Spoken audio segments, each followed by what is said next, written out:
Hola, hola, hola. We're back at it, bringing you all of the Señora power all of the time. This is Sonia. This is Sophia. This is Gabby. You are listening to episode 3, part 1 of our series. And today we're focusing on activist señoras.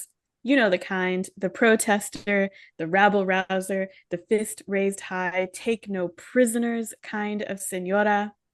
And who better to focus on than the late, great Señora Alicia Escalante, a woman who founded more campaigns, committees, and conferences than the combined number of events we've probably attended in our whole lives. Much of our information about Señora Escalante's activism has been sourced from her personal collection at UC Santa Barbara, her oral history archived in Chicana por mi raza, as well as the National Museum of African American History and Culture, and of course, the foundational work by Dr. Rosie Bermudez. All of these sources are linked in our episode description if you'd like to see more. And a quick content warning, we will be talking about racism, poverty, abuse, and drug addiction.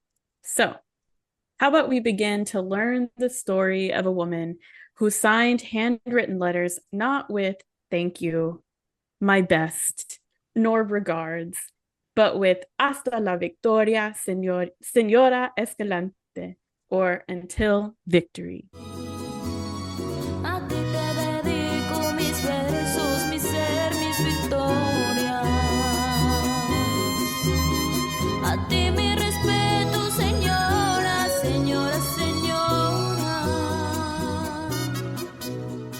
Escalante was born Alicia Lara in 1933 in El Paso, Texas.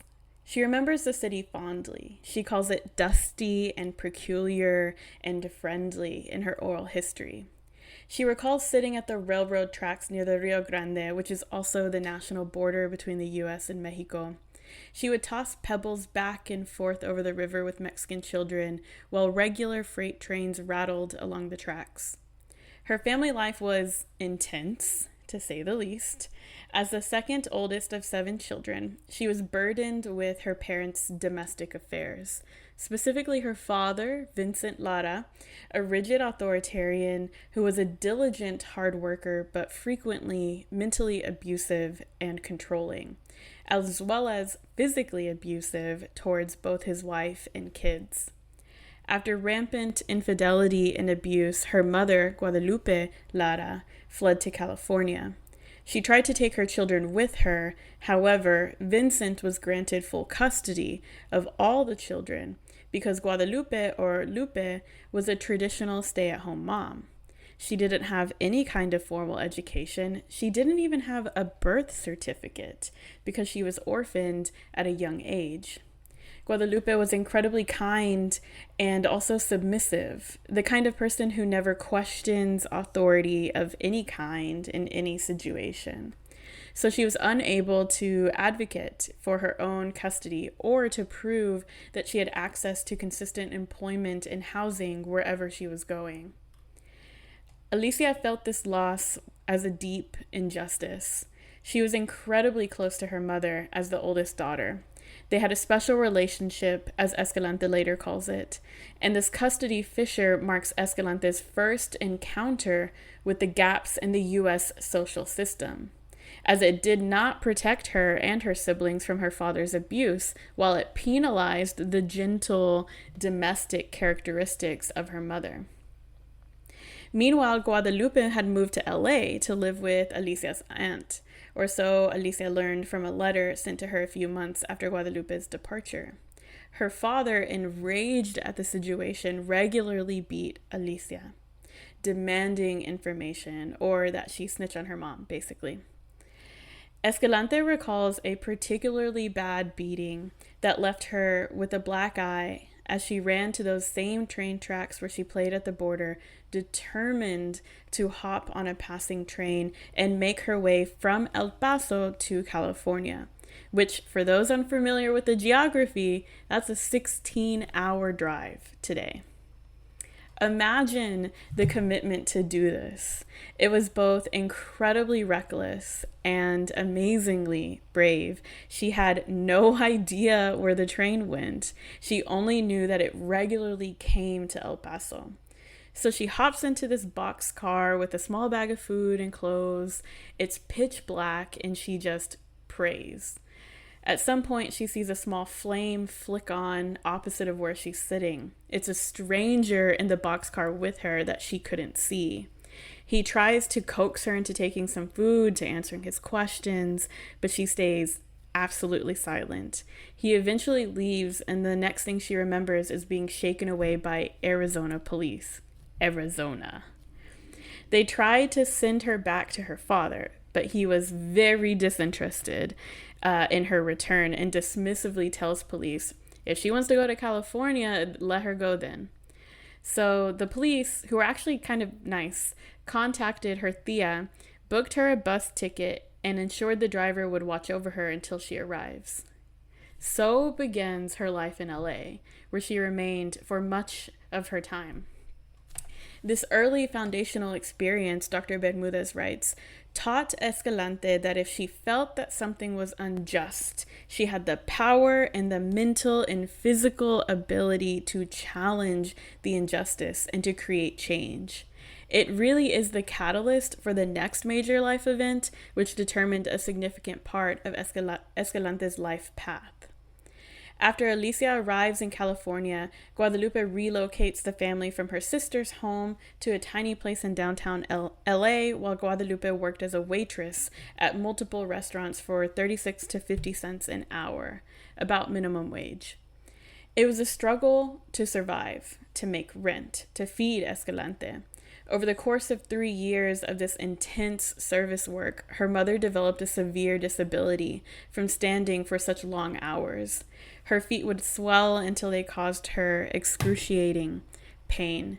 She was even later placed in a charity ward at a local hospital where she was a victim of medical malpractice, another injustice Escalante writes about, because she quickly became her mother's medical advocate, forcing the doctors to continue treating Guadalupe until she was better. During this time of medical crisis, the pair were directed to the Los Angeles County Welfare Department by a local legal aid clinic. Escalante vividly recalls this early memory in her 1973 personal essay, Canto de Alicia, or Alicia's Song. She begins the memoir with recollections of fear, anxiety, and isolation. Guadalupe struggled to walk and stand at the front desk of the welfare department. She spoke English, but struggled to converse with the Anglo receptionist. Escalante remembers the severe coldness of the receptionist, who refused to speak with Escalante as her mother's medical advocate. She argued with her back and forth, refusing to allow Escalante to speak on Guadalupe's behalf. She repeatedly told Alicia with much hostility, no, there is nothing we can do for her. Until 12-year-old Escalante was able to talk with a supervisor in the office who provided a form to fill out. They eventually received minimal welfare benefits after much waiting time both in the office and as the claim was filed. Escalante dubs these begrudgingly given benefits tokens, or pennies in the face of increasing medical debt and cost of living. This entire experience left Escalante angry and anxious and alone, and most importantly, aware. She became aware of an office within a system that had stripped her mother of her dignity, of her respect. An office that was intended to be a resource or an assistance tool meant to help people in times of crisis and financial burden was a hostile space prejudiced against single mothers like Guadalupe. But I want to stop here and ask you both 2 questions. The first is for Sofia. Yes, could you broadly define the U.S. welfare system specifically for someone who might be new to this country or just sort of learning about these large U.S. infrastructures? Broadly defined, the US welfare system is just a system designed to help, poor people in the country. Some of them immigrants, a lot of them, native born people. But It's really, I think it's one of the essential roles of government. Even when we think about the welfare system, we often think about like socialism and like all these other kinds of governmental structures. But I think that it's one of the most essential functions of the government, right, to provide for its people.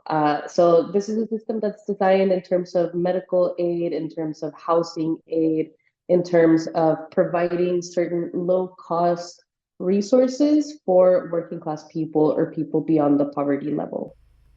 Excellent. Thank you.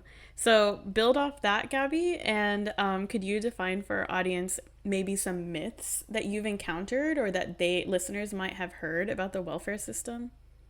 Yeah, the welfare system has always been really fraught. Well, it has been fraught since the 1940s or 1950s in the United States. I think we should remember that the US had a very strong labor organizing and socialist, if you want, history in the 1930s and 1920s. So this stigmatization of this kind of system, like the welfare system, which has its basis in socialized government, the stigmatization of that didn't really start until the 1950s when McCarthyism became big. And for those of you listening who don't identify the word McCarthyism, what it refers to is the government, specifically the FBI, gathering information on its own citizens and trying to imprison, deport, or punish citizens that identified as communist or socialist, because it was a time period during which international politics pitted the United States and countries that were considered communist against each other. So this is kind of the global side of why we now have a distrust of communism, socialism, and by extension, why socialized systems such as welfare could be seen with suspicion in the popular vernacular, but specifically some myths that end up happening as a mixture of this fear of socialism and communism, plus the racism that's ingrained in the US system of color, see themselves overly impacted by the kind of cycle of quote unquote cycle of poverty, or like the idea that you can't go up a social class if you don't have certain privileges. And so a lot of racist media and some US presidents from the 1980s until present have furthered the image of women of color taking advantage of the welfare system gratuitously. So like instead of saying like, oh, I actually need this help, like that they're just not even trying to work, not even trying to do anything, for example, and that makes them undeserving somehow of aid, of survival. And when in fact it's a lot more complicated than this, because of the way that our system fails people of color, specifically women of color. Yes, I don't know if either of y'all have watched Parks and Rec, but there's a character, Ron Swanson, who's like kind of a mouthpiece for this sort of rhetoric. He's funny and like lovable in like the overall narrative, but he very much sort of points to the way that people suckle on the teat of like the U.S. Like the U.S. infrastructure, and yeah, it's this idea that people who are using these social services as their primary income, for example, are like undeserving, lazy, greedy, like all these like negative stereotypes, rather than, as Sophia pointed out, it's sort of a social net to catch people. I just wanted to point out really quickly that these attitudes or these myths around around like welfare programs are not exclusive to the US, right? So currently in Mexico, Mexican politics, right, there's this discourse around the ninis, the people who are ni estudiantes ni trabajadores or something like that, and they're just kind of like coasting off of government assistance, supposedly, right? But as we know, based on experience and history and facts, that assistance often amounts to very small, um, That assistance is often very Tokens. small. Tokens, as Alicia would say. So, Sonia, how does Alicia define the welfare system in the US? Well, she sums it up with this quote that I think is great. Welfare is an ugly system. And I sensed it and have always sensed the need to expose it. But forces are so powerful, there's only one thing that I can do: face it, write it, communicate it in any and every way that I can, which is exactly what she does. So I'm going to take us through some of the different ways that Escalante uses her voice as a señora to confront the welfare system, to write about it, to talk about it, and to advocate for her community. So first, we have to begin with her own becoming of a single teenage mother when she meets Antonio Tony Escalante at 17 years old. He's a few years older than her and very interested in marriage. Despite her mother's warnings that Tony was, quote, not a good man, Escalante marries him and begins having babies soon after. She went into this relationship completely naive. She did not know of birth control's existence, nor did she understand the reality of Tony's heroin addiction. She actually had no idea what heroin was at all. She was a teenager with little exposure to the outside world. But she had 5 children with Tony, and he was incarcerated or absent for much of their marriage. And by 1962, Escalante was, by many definitions, a single mother, back at the welfare office, but this time for herself. With her own welfare tokens, her 5 children, and her aging mother, Escalante found herself once again struggling to survive. It was at this point in her journey when she met Dr. Carlo, a family physician and disabled rights activist. Not only did he treat Escalante and her family with respect and dignity, but he encouraged her to attend a local demonstration protesting then California Governor Ronald Reagan's medical cutbacks. He had produced cutbacks to Medi-Cal, which is California's Medicaid program. Medi-Cal was established in 1965, and it provided all kinds of medical services like dental and vision, hospitalization and emergency services, things like that, to low-income communities. Around 1.5 million Californians depended on this social program. Governor Reagan made multiple cutbacks from 1967 to the early 1970s. He cut over $210 million in funding and available medical services. He limited Medi-Cal patient numbers per physician. He increased bureaucratic red tape. He was sued, actually, by a group of doctors who were deeply critical of these state laws, undermining Medicaid's utility because it was a federal program. It should have been available for all U.S. citizens, is the rule at the time.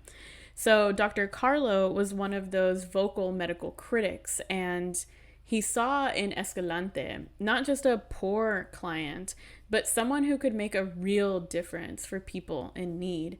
In fact, Escalante, who had no idea what demonstrating or protesting really even was, speaks so highly of Dr. Carlo because he did everything possible to get her to that protest. He paid for her transportation to get there, and he will return later in this story. Because once Escalante arrives on the scene of the Medi-Cal protest, she never looks back from organizing. She says it was at this event that she picked up a demonstration sign and felt so empowered that she didn't know what she was going to do, but she was going to do something. The Medi-Cal activists, most of whom were Black and Mexican American, welcomed her into their group and soon elected her to be the representative of East LA, where over a quarter of households qualified for Medi-Cal. And as this representative, she began working with the National Welfare Rights Organization, or NWRO, which was created in 1966 to fight for increased assistance and control over welfare regulations. Black single mothers were the core and the leaders of this organization. They specifically fought against laws that decreased the number of welfare recipients and the size of benefits. It was with this group that Escalante began working with the director, Johnny Tillman, and South LA activist Catherine Germaini. From these organizers, Escalante learned strategies to navigate the welfare administrators, such as how to not allow them to simply say, "No, we can't help you," and turn mothers away. She learned to instill confidence in women who were fearful of repercussions. She would tell them, quote, "What will you lose? You're already not getting anything from them." The women of NWRO taught Escalante how to go door to door, how to network, and how to teach people about the rights of the federal government that the federal government had granted them, but the state of California was denying. Escalante then founded her own auxiliary organization in 1967, which she named East Los Angeles Welfare Rights Organization, alternatively called La Causa de los Pobres, or the Poor People's Cause, which focused on welfare recipients of Mexican American descent. Of this work, she writes, East LA Welfare Rights Organization started with one mad madrecita and ended up with a whole lot of mad madresotas. We have Chicano machos fighting alongside with us. I guess they decided if you can't beat them, join them. And join us they did, because we're in all of this together. Liberation of the system, that's where it's all at. Neither of us can do it alone, so we can and must do it together. So before I go further, what are your responses to this quote, to Escalante's journey into welfare rights activism? How do you see her using her señorahood to do this work, or learning from the NWRO organizers? What are your thoughts? As a eldest daughter of Mexican immigrants who also is from El Paso and everything, it resonates with me, you know, the kind of struggle that she goes through and the kind of figuring out that happens when you're put in that position. All of a sudden, there's documents in an entirely new language, not only English, but legalese. Like it's a different thing to apply for government assistance as a working class person, as an immigrant person, as a poor person, right? As a woman of color specifically. So it's very helpful for me to hear about Alicia's background in this way, because I'm like, oh, that's where her Señora strategies come from, that lived experience of having to figure it out and knowing that you're not the only one who's trying to figure this stuff out. Yeah, I agree, Sophia. With the fact that it really comes through that idea of like tener que resolver, like having to fix things and kind of do the stopgap thing of like, I need to survive every day. It's really rascuachismo is what it is. You know, it's exactly what this person who wrote about rascuachismo in a big way, Tomás Ibarra Frausto, he says that it's kind of the thing you have to do every day to keep going. Like the car breaks or you have a leak in your house or whatever, but you're like, okay, that's fine, gonna keep going. And just for anyone who doesn't know, rascuache is a slang word that's used in some parts of Mexico and in like, you know, a lot of Chicano communities to talk, or immigrant communities as well, to talk about something that doesn't work right or something that's kind of like on the cheaper side or kind of thrown together. And so for a lot of people, it feels like it's a negative thing. But the way that the Tomás Ibarra Frausto wrote about it, the way that a lot of Mexican and Mexican American people, like in younger generations, have used it too, is kind of a solidarity building thing where it's like we're all trying to survive together. And even if it looks thrown together, it's still good. And I think that I see this in Alicia Escalante's quote when she is basically putting together her organizing philosophy, where she says, the Chicanos didn't have to agree with us at first. What the only thing we needed was each other, and each other in that way was the mothers, right? Like madrecitas, madresotas, right? And I think that that's really cool how she uses that as a community identity. So now we find her in 1967. She is neck deep in organizing. She actually returns to see Dr. Carlo from earlier. I told you he'd be back. And he asks her, well, did you go to that protest? Which is like funny for us, knowing how deeply she went to the protest. And he was so happy. He was more than happy when she told him about her organization, the East Los Angeles Welfare Rights Organization. So he decided to set her up in a vacant office across the street from his practice, where he would pay the rent and she could use his office's phone, printer, and mailing supplies. It was with Dr. Carlos' support that Escalante could become a full-time welfare rights organizer. And she became incredibly well known for her activism. In 1968, she was invited to participate in the Poor People's Campaign. In her oral history, she tries to recall who invited her, but can only remember his first name, Jesse. In the interviewer, Kelly Navies says, "Do you mean Jesse Jackson?" And Escalante's like, yeah, that's right. Which, for those of you who don't know, Reverend Jesse Jackson is a prominent civil rights activist, very iconic. And Jackson ended up paying for Escalante's travel and food, as well as many other organizations, including the Brown Berets. And it was there that she listened to amazing lectures by Martin Luther King Jr. and John Lewis. She spent time with Corky Gonzalez and other Chicano activists. The Poor People's Campaign was really about bringing as much national attention to poverty and the cycle of poverty that Gabby mentioned earlier. But the same year, Escalante would split with NWRO over differences in priorities. Escalante had been pushing for Spanish language translation of welfare forms to be made a priority for the overall organization. She felt that Chicanos were affected more by certain legislation, such as a directive that denied welfare benefits to non-citizens or to undocumented peoples. So she splits from the group in 1969 and founds the Chicana Welfare Rights Organization, CWRO. It is with this organization that she hammers home her point that Spanish-speaking welfare recipients don't know what forms they are signing, they don't know what rights they have, some social workers won't even talk to them, even if they wait for entire days in the waiting room. In Canto de Alicia, she writes, "The welfare picture will eventually come out if we, as mujeres, madres, chicanas, get together and communicate and help each other. The road of the welfare mother is a lonely one, and our hermanas, no matter what walk of life they come from, will have to join." So going back to the Chicanos, or the men who are, taking part in the Chicano movement at this exact same time, she calls them out. Or the people at least who refuse to join or who buy into the welfare myths that we talked about earlier. In a letter titled "My Own People Discriminate," she writes, "My own people discriminate against the recipient on welfare.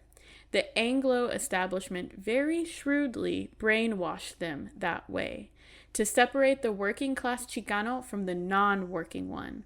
They've separated the poor from the more fortunate, the educated from the non-educated, and so on. We cannot afford to let that happen any longer. We are all one raza, one race, one familia. Whether we come from the suburbs or the barrio, the untogether Mexicano that won't accept this is because he is afraid to face the truth, to face reality. He feels safer in an Anglo society. For this one I say, I hope you come home someday. And if you don't, I wish you buena suerte. Good luck. You're gonna need it. If this sounds like racism, you draw your own conclusions. I accept Anglos in the background if they stay in their place." Okay. There's so much to say about that quote. Okay, it's a lot to deconstruct. She was mad. She was a mad madrecita, as she says. But before I give you a chance to respond, I want to give you one more. Because remember that Escalante's goal is to get as much community and media attention as possible on this issue. Her goal was to confront it, to face it, to write about it. So she writes all kinds of organizations. She applies for grants from the local nonprofits and from the Catholic Church. So here's another handwritten letter in her archive. I know you both are going to remember it. It's simply titled Monseigneur Berry. I don't know if I said that right, very French. Monseigneur Berry.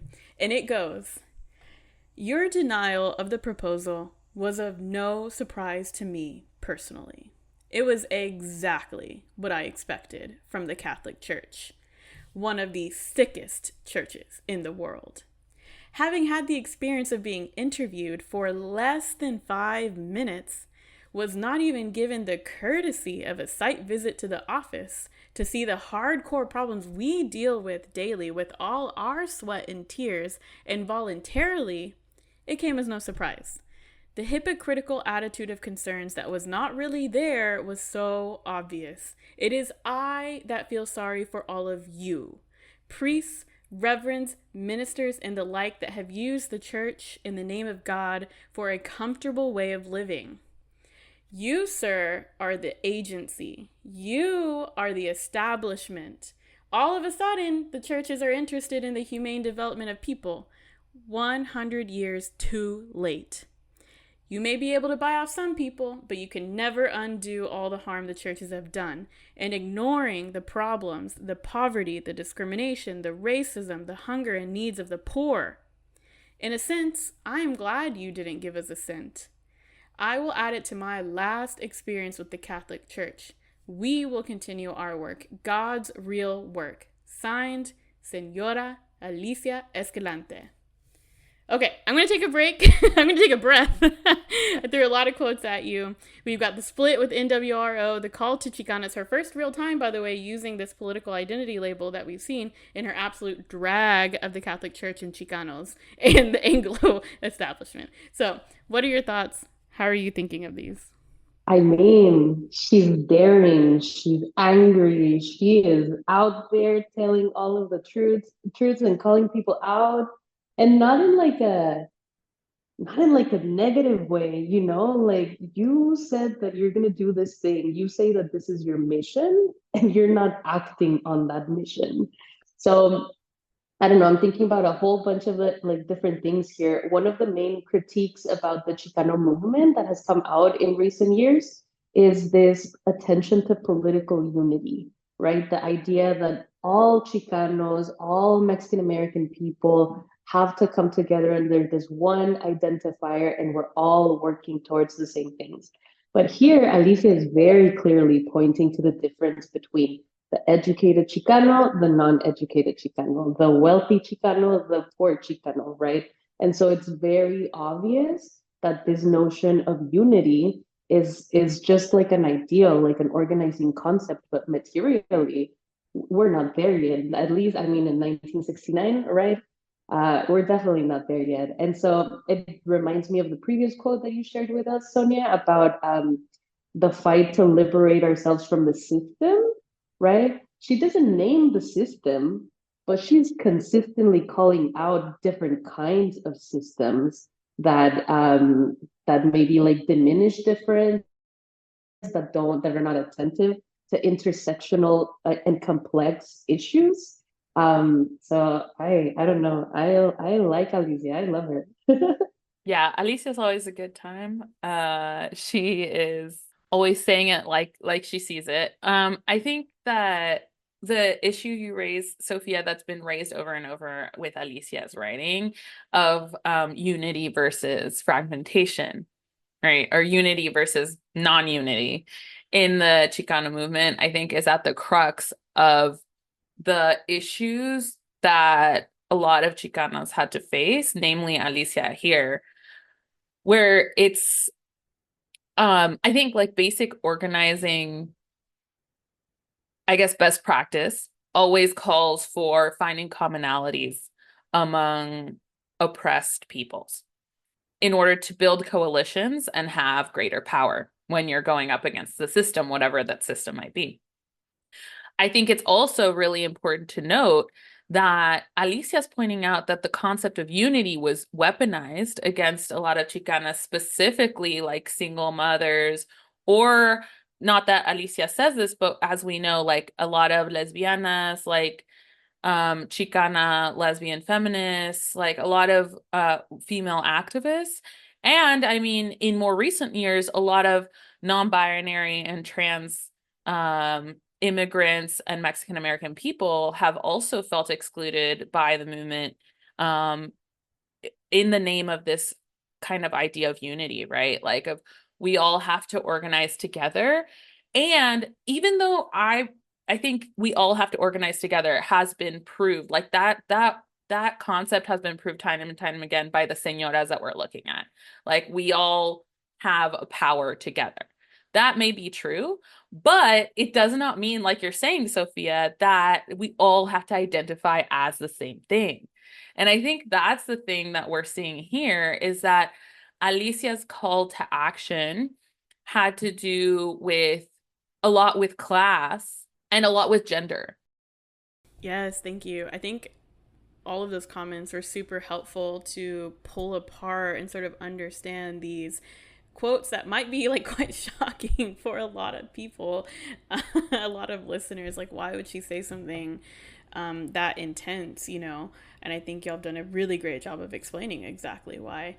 Okay, well, this has been just one story of Senora Power. I also have to admit, I'm such an Escalante stan. I think she's incredible. She makes me feel hyped, amped to go out there and make some noise. Up next, we have part 2 of Activist Señoras, where we learn about Escalante's Houston counterpart, Maria Jimenez. So you don't want to miss that because Jimenez was not somebody to play with either. So, hasta la victoria!